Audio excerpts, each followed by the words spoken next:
तर नमस्कार मित्रांनो, पुन्हा एकदा आपल्या ब्लॉगमध्ये तुमचं स्वागत आहे. तर तुम्ही हे पाहू शकता, आज माझ्या भावाचा दुसरा पेपर होता इंग्लिशचा, तर मी त्याला सोडण्यासाठी गेलेलो आहे.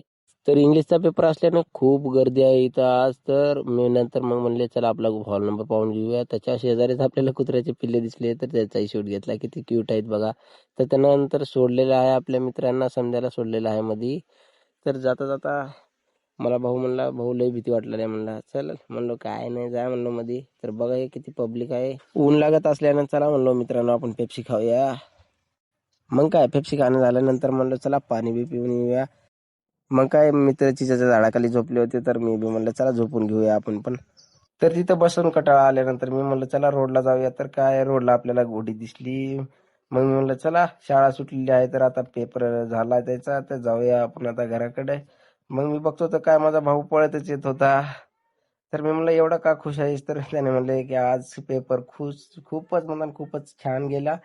तर मी म्हणलं चल आता ह्याच गोष्टीवर आपण काहीतरी खायला जाऊया आता. तर त्यानं म्हणलं चला आता आईस्क्रीम खाऊया आपण. मग आईस्क्रीम खाण्यानं झाल्यानंतर आम्ही आलो घराकडे. तर घरी येऊन मी म्हणले चला आता आपला ब्लॉग इथं संपूया. तर मित्रांनो आपला ब्लॉग आज इथंच संपलेला आहे. तर भेटूया पुढल्या ब्लॉगमध्ये.